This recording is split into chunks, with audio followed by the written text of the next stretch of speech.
مگر پھر ان کے ذہن میں ایک خیال آیا کہ شاید ایک پتنگ کو ہوا کے زور سے قابو کیا گیا ہے اور اس کو اہراموں کے پتھر اٹھانے کے لیے استعمال کیا گیا ہے۔ اس نے اپنی تھیوری کو ثابت کرنے کے لیے مختلف یونیورسٹیوں سے رابطہ قائم کیا۔ آخرکار کیلیفورنیا انسٹیٹیوٹ نے ان کو سپانسر کیا اور ان کے ساتھ ایک ایرانی سائنسدان نے کام کرنا شروع کر دیا۔ پہلے تو انہوں نے چھوٹے پتنگوں سے پتھروں کو عمود میں سیدھا کرنے کی کوشش کی اور کامیاب ہو گئے۔ پھر انہوں نے کچھ ٹن وزنی پتھروں کے ساتھ تجربات کیے اور ہوا کی سپیڈ 20 سے 30 ناٹیکل ہونے کے باوجود وہ کئی ٹن وزنی پتھروں کو عمود میں کھڑا کرنے میں کامیاب ہوئے، مگر ان کو ہوا میں اڑانے کے قابل نہ ہو سکے۔ اس طرح یہ تھیوری بھی تھیوری ہی رہی۔ فورشی ملر ہٹلر ایک جرمن ماہر فلکیات تھا۔ دوسری جنگ عظیم سے پہلے جرمنوں کو مصر میں داخل ہونے کی اجازت نہیں تھی، لیکن کسی طرح چھپ کر وہ اہراموں تک پہنچ گیا۔ کافی عرصے تک کنگ چیمبرز میں رہنے کے باوجود اسے کوئی قابل ذکر بات نہیں ملی سوائے ان پینٹنگز کے جو دیواروں پر بنائی گئی تھی۔ ایک دن وہ چھت کا معائنہ کر رہا تھا کہ اسے ایک سوراخ ملا جو خوش قسمتی سے ٹیڑھا ہونے کی وجہ سے بند نہیں ہوا تھا۔ پہلے اس نے سوچا یہ سورج کی روشنی کے لیے بنایا گیا ہے، لیکن یہ تو بالکل شمال میں تھا جہاں سورج کی روشنی کبھی آ بھی نہیں سکتی تھی۔ اس نے باقی اہراموں کا معائنہ کیا، وہاں بھی اسی طرح کے سوراخ موجود تھے، مگر مٹی کی وجہ سے بند ہو چکے تھے۔ ملر نے لوہے کی سلاخوں سے ان کو دوبارہ کھلوایا۔ اسی دوران جرمنوں پر سختی ہونے لگی اور وہ اپنا کام ادھورا چھوڑ کر امریکہ چلا گیا اور وہیں کی شہریت حاصل کر لی۔ اسی دوران وہ پیرامڈ سے جڑی ہر کتاب کو مطالعہ کرتا رہا۔ ایک دن اس نے ایک ماہر فلکیات کا بیان پڑھا کہ مصریوں کا کسی عمارت کی عمر معلوم کرنے کا عجیب طریقہ کار ہوتا ہے۔ وہ عمارت میں قطبی ستارے کی سیدھ میں ایک لمبا سوراخ بناتے ہیں جس میں اگلے سال قطبی ستارہ نظر نہیں آتا۔ اس طرح قطبی ستارے کی اس سوراخ کی سیدھ سے فاصلہ کسی بھی عمارت کی عمر معلوم کرنے میں مددگار ثابت ہوتا ہے۔ ملر یہ بات پڑھ کر اچھل پڑا۔ وہ فوراً مصر کے سفر پر نکل پڑا۔ اس بار وہ اپنے ساتھ جدید قسم کے آلات بھی لایا تھا۔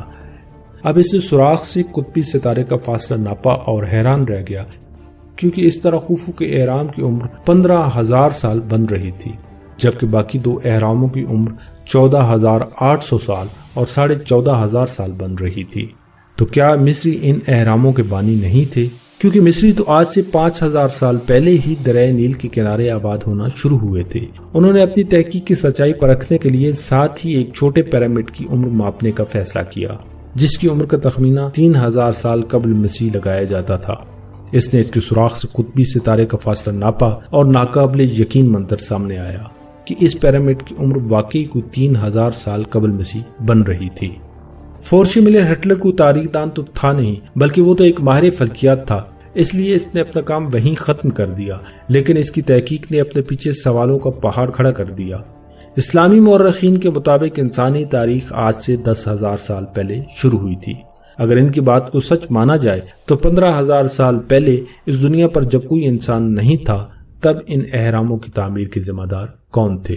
کیا ان اہراموں کی تعمیر انسانوں کے بجائے کسی اور مخلوق نے کی؟ کوئی ایسی مخلوق جو انتہائی جدید ٹیکنالوجی کی حامل تھی؟ ناظرین، جب سے سائنس ترقی کرتی جا رہی ہے، طویل العمری میں بایو کازمک انرجی کا کردار بڑھتا جا رہا ہے۔ اب بات کرتے ہیں پیٹ فلینیگن کی، جس کو اس بات کا یقین تھا کہ اہرام بایو کازمک انرجی کا خزانہ ہے، اور اس وقت کی ترقی یافتہ قومیں جنہوں نے اہراموں کی تعمیر اس لیے کی تھی کہ اس سے بایو کازمک انرجی کا ذخیرہ حاصل کر سکیں، اور وہ کامیاب ہو گئے، اور ابھی تک اس قوم کے افراد موجود ہیں جن کو موجودہ دور میں UFOs کی شکل میں دیکھا جا سکتا ہے۔ خیر، اس کی تھیوری سچ ہو نہ ہو، لیکن UFOs کو پوری دنیا میں دیکھا جا رہا ہے۔ حکومتوں کے جھٹلانے کے باوجود اڑن تشتریاں اپنی موجودگی پوری دنیا میں ثابت کر چکی ہیں۔ اب بات کرتے ہیں کیوگیلیے کی، جو 19ویں صدی کے اوائل میں مصر پہنچا اور اہراموں نے اس کو اپنے شہر میں مبتلا کر دیا۔ اس نے اپنی ساری جائیداد فروخت کر دی، لیکن اہراموں کے راز کو وہ بھی نہ پا سکا۔ مزدوروں سے کھدائی کراتے کراتے وہ کئی نئے حصوں تک پہنچا، مگر اس کو کچھ نہ مل سکا، اور پھر اس کی ساری دولت ختم ہو گئی اور وہ اہرام میں ہی رہنے لگا اور گائیڈ بن کر دوسروں کو اہرام کی سیر کرانے لگا۔ کچھ عرصے بعد اسے ہاورڈ نامی ایک مہم جو ملا، ان کی دوستی ہو گئی اور پھر ان دونوں نے اہرام کی کھدائی کا کام پھر سے شروع کر دیا۔ ہاورڈ ایک بدمزاج آدمی تھا اور اس کی بدمزاجی کی وجہ سے اس کے خاندان والے بڑی خوشی سے اسے اپنے آپ سے دور رکھنے کے لیے پیسے دینے لگے، لیکن کافی عرصے تک کچھ نہ مل سکا، جس پر کیوگیلیہ دل برداشتہ ہو کر وہاں سے چلا گیا۔ مگر ہاورڈ وہیں رکا رہا اور ہر روز کے حالات اپنی ڈائری میں لکھتا رہا۔ ایک دن کھدائی کے دوران ان کو ایک نیا کمرہ ملا جہاں پہلے کوئی داخل نہیں ہوا تھا۔ اس کمرے میں کافی نایاب تصاویر کے ساتھ ساتھ فرعون شیوپس کا نام کھدا ہوا ملا۔ فرعون شیوپس کی پینٹنگز غزہ سے ہزاروں میل دور ایک غار میں بھی مل چکی تھی اور شیوپس نامی فرعون خوفو سے کافی عرصہ پہلے گزر چکا تھا۔ اگر اہرام خوفو نے بنوائے تھے تو اہرام کے دور دراز کے کمرے میں فرعون شیوپس کی باقیات کے ملنا کیا معنی رکھتا تھا؟ ہاورڈ اس کے بعد واپس چلا گیا اور اس نے اپنی کتاب operation carried on at the pyramids of Giza لکھی۔ ایک بات یاد رہی، مصری صرف کانسی کے استعمال سے واقف تھے، وہ لوہے کے استعمال سے ناآشنا تھے۔ کچھ یہی اصول مد نظر رکھ کر 2007 میں نوجوان ماہرین کی ایک ٹیم نے تجربہ کرنا چاہا کہ کانسی کو استعمال کرتے ہوئے کچھ چٹانوں کو تراشا جائے اور پھر ان کو اہرام تک لے جایا جائے۔ انہوں نے اس کا بجٹ $10 ملین رکھا، جو کہ خوش قسمتی سے ایک ٹی وی چینل اور پیرامڈ کارپوریشن کا اسپانسر کیا ہوا تھا۔ چنانچہ انہوں نے پرانے دور کو مد نظر رکھتے ہوئے تمام پرانے اوزار استعمال کیے۔ کچھ چٹانوں کو تراشتے تراشتے اتنی کانسی استعمال ہوئی کہ ان کے خیال کے مطابق پوری دنیا کی کانسی بھی ایک اہرام کی تعمیر کے لیے ناکافی ہوگی، اور کچھ چٹانوں کو اہرام تک پہنچا کر ہی ان کا بجٹ ختم ہو گیا اور یوں ان کا آپریشن ناکام رہا۔ ڈاکٹر جیسوپ UFOs کے بہت بڑے حامی تھے۔ انہوں نے دنیا کے مختلف علاقوں میں بنے ہوئے اہراموں کو خلائی مخلوق کا بنایا ہوا سمجھا۔ ان کے خیال میں مصر میں ہی کیا، پوری دنیا میں ایسی قابلیت ہی نہیں کہ وہ اس طرح کی عمارتیں تخلیق کرتے۔ ناظرین، اگرچہ اہرام مصر مشہور ہیں، لیکن اہرام یا اہرام نما عمارتیں پوری دنیا میں موجود ہیں۔ جنوبی امریکہ جہاں پر ان کی تہذیب شروع ہوئی تھی، وہ علاقہ بھی اہراموں سے بھرا ہوا ہے۔ وہاں پر کئی اہرام ایسے ہیں جن کی اونچائی ان کی چوڑائی سے کہیں زیادہ ہے۔ ڈاکٹر جیسوپ نے اڑن تشتریوں کو اہراموں کی تعمیر سے جوڑا اور وہ ہر یونیورسٹی میں لیکچر دینے لگے اور اپنی تحقیقات پر اٹھنے والے سوالات کے جواب دینے لگے۔ لیکن اسی دوران امریکی حکومت نے تمام یونیورسٹیز کو ڈاکٹر جیسوپ کے لیکچر نہ لینے کی ہدایت کی۔ یہاں پر ایک سوال اٹھتا ہے کہ ایک خاص علمی اور تحقیقی کام حکومت کی نظروں میں کیوں کھٹکنے لگا؟ ڈاکٹر جیسوپ نے ہمت نہیں ہاری اور بہت سے اخبارات اور میگزین کے ذریعے اپنا موقف دوسروں کو سنانے لگے، لیکن اسی دوران ان کی غیر متوقع موت واقع ہو گئی۔ اپریل 1967 کی ایک رات کو ڈاکٹر جیسوپ اپنی گاڑی میں مردہ پائے گئے۔ ان کی گاڑی کے دھوئیں والے سلنسر کو ایک پائپ سے جوڑ کر گاڑی کے اندر لایا گیا اور ان کی موت دم گھٹنے سے ہوئی۔ پولیس نے اس کیس کو خودکشی کا کیس قرار دے دیا۔ ان کی غیر متوقع موت اور حکومت کا ان پر اپنا کام روکنے کا دباؤ اپنے پیچھے بہت سے سوالات چھوڑ گیا۔ ایک دلچسپ حقیقت یہ ہے کہ مصر کے 3 بڑے اہراموں میں سے ایکس ریز نہیں گزرتی، جبکہ وہاں موجود باقی تمام اہراموں میں ایکس ریز گزر جاتی ہیں۔ ناظرین، موجودہ دور میں جو نظریہ کچھ حد تک قابل قبول نظر آتا ہے وہ مصنوعی پتھروں کا نظریہ ہے۔ اس نظریے کے مطابق پتھروں کو مصنوعی طور پر بنایا گیا۔ کام کرنے والے مزدوروں نے پتھر بنانے کا ساز و سامان بتدریج اونچے ہوتے ہوئے راستے کے ذریعے اوپر منتقل کیا۔ ضروری اشیاء، سنگ احق اور حسب منشا سائز کے سانچوں میں اس ساز و سامان کو انڈیل کر انہیں مصنوعی پتھر میں تبدیل کیا گیا۔ وزنی ساز و سامان کو اوپر لے جانے کے لیے دریائے نیل کی مٹی استعمال کی گئی تاکہ کم از کم مزاحمت میں زیادہ وزنی سامان اوپر پہنچایا جا سکے۔ ایک نظریے کے مطابق اس ساز و سامان کو اوپر لے جانے کے لیے لکڑی کی ٹرین بنائی گئی۔ ماہرین وزنی سامان کو مزدوروں کی قوت سے دھکیل کر اوپر لے جاتے۔ بڑے غور و خوض کے بعد دور حاضر کے محققین نے اس بات کو تسلیم کیا ہے کہ صرف خوفو کا اہرام ہی نہیں بلکہ مصر کے تمام اہراموں کی تعمیر میں یہی ٹیکنیک اپنائی گئی۔ مصنوعی پتھروں کا نظریہ اس لیے بھی قابل قبول نظر آتا ہے کہ اہرام میں نصب پتھروں میں بڑی مقدار میں پانی پایا جاتا ہے جبکہ قدرتی پتھروں میں پانی نہیں ہوتا۔ جب اہرام کے پتھروں کا الیکٹرانک خوردبین سے مشاہدہ کیا گیا تو پتہ چلا کہ اس میں کوارٹز کی کلمیں موجود ہیں جو مٹی کو گرم کرنے کے نتیجے میں پیدا ہوتے ہیں۔ اہرام پر کیے گئے تجربات سے ثابت ہوا ہے کہ اس میں سلیکون ڈائی آکسائڈ بھی موجود ہے جو کسی بھی قدرتی پتھر میں نہیں پایا جاتا۔ پروفیسر مائیکل بارسوم نے اپنے تجربات کے ذریعے ثابت کیا ہے کہ اہرام کے دیو ہیکل پتھر سنگ احق مٹی اور پانی کی اونچی حرارت پر ایک دوسرے سے ملنے کا نتیجہ ہے۔ اہرام کے ان بڑے بلاکس کا ایکس رے تجزیہ کروایا گیا تو ان میں ایئر ببلز کی موجودگی کا پتہ چلا جو ممکن ہے اس وقت پیدا ہوئے ہوں گے جب سانچوں میں مٹی ڈالی جا رہی ہوگی۔ اٹلی کے ایک پروفیسر ماریو کلیپیڈری نے اپنے تجربات سے ثابت کیا کہ یہ مصنوعی پتھر اس علاقے میں کثرت سے پائی جانے والی